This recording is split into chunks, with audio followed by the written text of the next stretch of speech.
24 जनवरी 2023 को Hindenburg research ने Adani group के अगेंस्ट एक रिसर्च रिपोर्ट पब्लिश की थी, जिसमें अडानी ग्रुप के अगेंस्ट बहुत ही सीरियस एलिगेशंस लगाए गए थे, जिसकी वजह से अडानी ग्रुप के शेयर्स 70% से भी ज्यादा क्रैश कर गए थे और गौतम अडानी की नेटवर्थ $100 बिलियन से भी ज्यादा घट गई थी। लेकिन इसके बाद से अडानी ग्रुप के स्टॉक्स में रिकवरी स्टार्ट हुई और इसके बाद से अडानी ग्रुप के बहुत सारे स्टॉक्स 100% से भी ज्यादा के रिटर्न्स दे चुके हैं। इवन पूरा अडानी ग्रुप अपने 52 वीक लो से 46% रिकवर कर चुका है और पिछले 2-3 ट्रेडिंग डेज में अडानी ग्रुप के स्टॉक्स ने फिर से रैली पकड़ी है, जिसके बाद से गौतम अडानी की नेटवर्थ में भी बहुत बड़ी रिकवरी हुई है और अब उनकी और मुकेश अंबानी की नेटवर्थ में सिर्फ $6 बिलियन का फर्क रह गया है। तो हो सकता है कि अगले कुछ दिन में गौतम अडानी फिर से इंडिया के रिचेस्ट पर्सन बन जाएं। अब अडानी ग्रुप के स्टॉक्स में जो रैली आई है ना, इसका एक बहुत बड़ा रीजन तो यह है कि यूएस की एक गवर्नमेंट एजेंसी ने हिंडनबर्ग के जो आरोप थे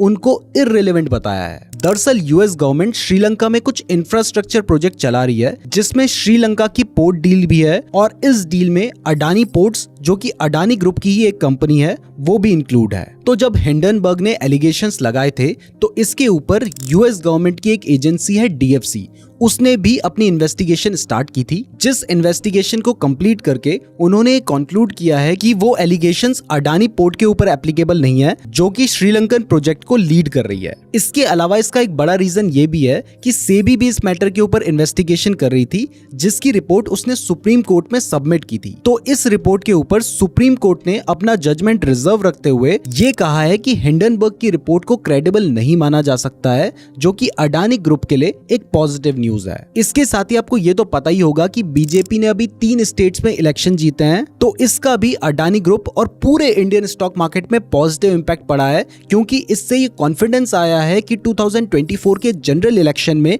बीजेपी दोबारा से सरकार बना सकती है। और क्योंकि बीजेपी गवर्नमेंट की पॉलिसीज बिजनेस और इंफ्रास्ट्रक्चर डेवलपमेंट के ऊपर फोकस्ड है, तो ये भी अडानी ग्रुप और पूरे इंडियन स्टॉक मार्केट के लिए एक पॉजिटिव न्यूज है। तो ये तो अभी ओवरऑल अडानी ग्रुप में क्यों रैली आई है, इसके रीजंस को हमने समझा है। तो अब ये समझते हैं कि अडानी ग्रुप के कौन कौन से स्टॉक्स में रैली देखने को मिली है और उसके पीछे के और रीजंस क्या हैं। तो सबसे पहले बात करते हैं अडानी टोटल गैस की। तो इस स्टॉक ने पिछले 1 महीने में 100% से भी ज्यादा के रिटर्न्स दिए हैं, यानी इन्वेस्टर्स के पैसों को डबल कर दिया है। लेकिन इस बात से आप धोखा मत खाना, क्योंकि ये स्टॉक प्री हिंडनबर्ग लेवल से अभी भी 70% डाउन है।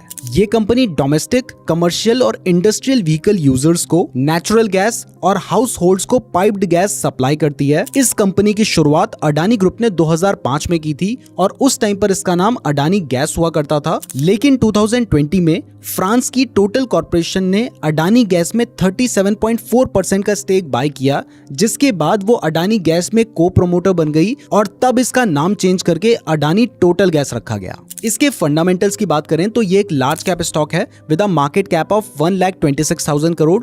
इसका रिटर्न ऑन इक्विटी और रिटर्न ऑन कैपिटल एम्प्लॉयड अच्छा है 20% का। कंपनी के ऊपर ज्यादा कर्ज भी नहीं है और इसका डेट टू इक्विटी रेशियो 0.42 का है और साथ ही यहाँ पर प्रमोटर्स के पास 74% से भी ज्यादा की होल्डिंग्स हैं। प्लस इनकी कोई भी होल्डिंग्स प्लेज नहीं है। इस कंपनी को सितंबर 2023 में 173 करोड़ का प्रॉफिट हुआ है, जो कि पिछले 5 क्वार्टर में हाईएस्ट है। लेकिन इसका करंट रेशियो 1 से कम है और इसका पीई 200 से भी ज्यादा है, तो ये एक नेगेटिव पॉइंट है। अब इसके फ्यूचर प्लान्स की बात करें तो अडानी टोटल गैस अगले 8 से 10 सालों में 18,000 से 20,000 करोड़ का इन्वेस्टमेंट करने वाली है अपने गैस डिस्ट्रीब्यूशन के इंफ्रास्ट्रक्चर को बिल्ड करने में। इसके अलावा अडानी टोटल गैस ने अहमदाबाद में हाइड्रोजन ब्लेंडिंग प्रोजेक्ट भी लॉन्च किया है, जिसमें ये कटिंग एज टेक्नोलॉजी को यूज करके हाइड्रोजन और नेचुरल गैस को ब्लेंड करेंगे। अब अगर इसके शेयर की प्राइस बढ़ने के पीछे के रीजन की बात करें तो जो रीजंस मैंने आपको अडानी ग्रुप के शेयर की प्राइस बढ़ने के पीछे बताए हैं, वो सभी रीजंस इसमें एप्लीकेबल हैं। अब इसके बाद बात करते हैं अडानी ग्रीन एनर्जी की, जिसने पिछले 5 दिनों में 50% से भी ज्यादा के रिटर्न्स दिए हैं। अब इसमें जो यूएस केस इन्वेस्टिगेशन में अडानी को क्लीन चिट मिली है, उसका हाथ तो है ही, लेकिन इसके साथ ही अडानी ग्रीन ने खुद भी एक $1.36 बिलियन यानी लगभग 11,300 करोड़ रुपीस के फंड्स भी रेज किए हैं अपने खावड़ा प्रोजेक्ट फंड के लिए, और इसमें 8 इंटरनेशनल बैंक के कंसोर्टियम से उन्होंने ये फंड्स उठाए हैं। इस न्यूज की वजह से इन्वेस्टर्स के बीच अडानी ग्रीन एनर्जी के लिए पॉजिटिव सेंटिमेंट्स बने हैं और इसी का रिजल्ट आपको उसके स्टॉक प्राइस में देखने को मिल रहा है। हालांकि अभी भी ये stock pre pre Hindenburg level से 15% डाउन है। अब इसके सेकंड क्वार्टर के रिजल्ट्स देखें तो इनके नेट प्रॉफिट में 149% तक का जंप देखने को मिला है ईयर ऑन ईयर बेसिस पर। साथ ही रेवेन्यू भी लगभग 80% से बढ़ा है। और जैसा कि आप जानते हैं कि ये कंपनी रिन्यूएबल एनर्जी के सेक्टर में काम करती है, तो इस क्वार्टर में इन्होंने अपनी कैपेसिटी को भी 24% बढ़ाया है। अब इसके फंडामेंटल्स की बात करें तो इसकी मार्केट कैप 2.5 लाख करोड़ से भी ज्यादा है।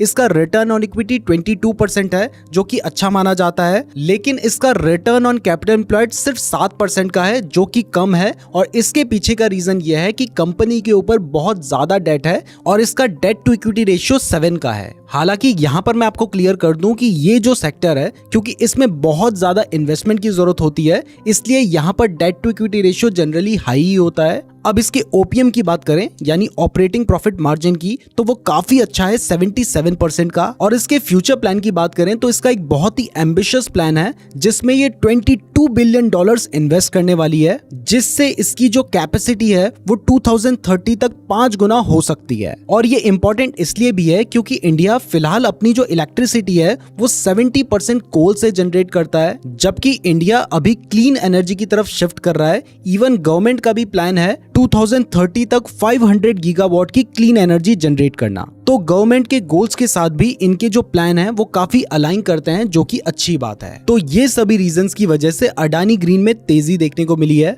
अब एनर्जी से ही जुड़ा अडानी ग्रुप का एक और स्टॉक है अडानी पावर, जिसने पिछले एक महीने में 45% से भी ज्यादा के रिटर्न्स दिए हैं। ये स्टॉक भी जो रीजंस हमने आपको बताए हैं उनकी वजह से तो बड़ा ही है, लेकिन पावर स्टॉक्स में टाटा पावर भी काफी ज्यादा बड़ा है, जिसका रीजन बीजेपी के इलेक्शंस जीतने को माना जा रहा है, क्योंकि इस गवर्नमेंट के प्लान है पावर कैपेसिटी को लेकर, जो कि कंटिन्यू रहने की उम्मीद बढ़ गई है, जिस वजह से पावर स्टॉक्स जैसे कि टाटा पावर और अडानी पावर के लिए पॉजिटिव सेंटिमेंट बन चुके हैं। वैसे अडानी पावर अडानी ग्रुप का इकलौता ऐसा स्टॉक है जो कि प्री हिंडनबर्ग लेवल से 100% ऊपर चल रहा है। और इसका रीजन आपको इनके क्वार्टर रिजल्ट से समझ आएगा, क्योंकि Q2 के रिजल्ट्स में अडानी पावर ने अपने नेट प्रॉफिट में 848% की इंप्रूवमेंट की है ईयर ऑन ईयर बेसिस पर। मतलब सितंबर 2022 में इनका प्रॉफिट 696 करोड़ था, जो कि सितंबर 2023 में 6594 करोड़ पहुंच गया है। इसके साथ ही इनके रेवेन्यू में भी 84% का इंक्रीज देखने को मिला है। अब इसके फंडामेंटल्स की बात करें तो इसका स्टॉक पी 10 का है और ये अपने प्री हिंडनबर्ग लेवल के आसपास आ गया है। रिटर्न ऑन इक्विटी 44% का है, जो कि बहुत अच्छा माना जाता है।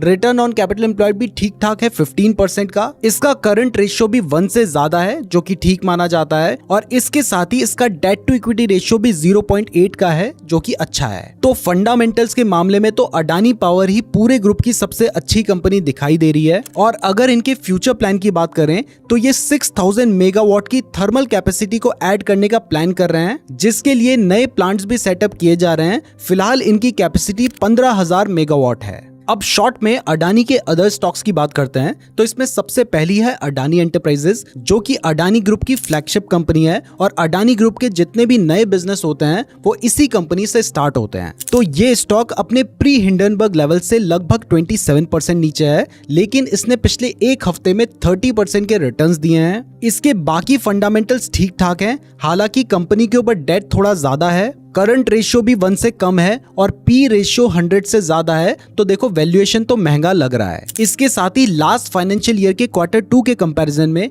इस फाइनेंशियल ईयर के Q2 में इसका जो रेवेन्यू है वो कम हुआ है, लेकिन प्रॉफिट बढ़ा है क्योंकि एक्सपेंसेस कम हुए हैं। इस कंपनी के फ्यूचर प्लान की बात करें तो इनका नवी मुंबई में एक एयरपोर्ट के ऊपर काम चल रहा है, जो कि 40 to 45% कंप्लीट हो चुका है। इसके अलावा ये company green hydrogen, solar modules और माइंस के ऊपर भी काम कर रही है। अब नेक्स्ट है Adani ports and special economic zone.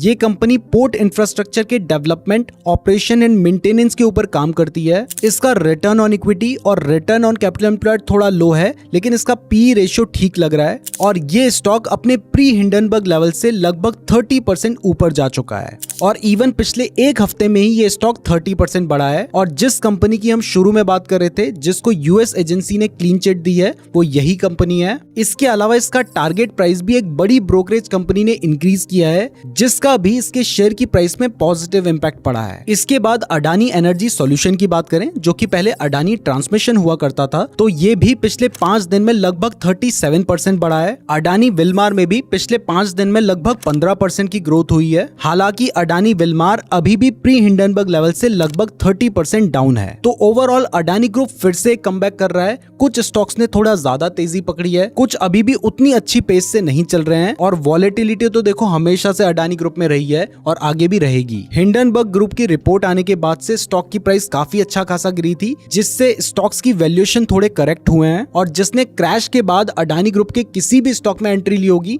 वो तो अच्छे खासे रिटर्न में होंगे। इसके अलावा मनी कंट्रोल के एक आर्टिकल के अकॉर्डिंग अडानी ग्रुप 7 लाख करोड़ के कैपेक्स कर रहा है, जो कि आने वाले डेकेड में उनके इंफ्रास्ट्रक्चर बिजनेस को बढ़ाएगा। और इवन एक रीसेंट प्रेजेंटेशन में कंपनी के सीएफओ ने बताया है कि उन्होंने 6 कंपनीज इंक्लूडिंग पावर, पोर्ट और एयरपोर्ट के लिए बॉन्ड मार्केट से फंडिंग उठाने में भी फोकस किया है, जिसमें से उनका जो मेजर पोर्शन होगा वो ग्लोबल फंडिंग से आएगा। तो इससे अडानी ग्रुप में इन्वेस्टर्स का भरोसा थोड़ा बढ़ा है। क्या आप अडानी ग्रुप के किसी स्टॉक में इन्वेस्ट करने का प्लान कर रहे हैं तो कौन से स्टॉक में इन्वेस्ट करने का प्लान कर रहे हैं, ये हमें कमेंट करके जरूर बताइएगा। इसके अलावा अगर आप किसी और स्टॉक के ऊपर भी हमारा एनालिसिस देखना चाहते हैं तो कमेंट कीजिए, हम उसके ऊपर भी वीडियो बनाने की कोशिश करेंगे। मैं उम्मीद करता हूं आपको वीडियो पसंद आई होगी। वीडियो पसंद आई है तो लाइक जरूर कीजिएगा, और ऐसी ही वीडियो देखने के लिए हमारे चैनल को सब्सक्राइब भी जरूर कर लीजिएगा। धन्यवाद।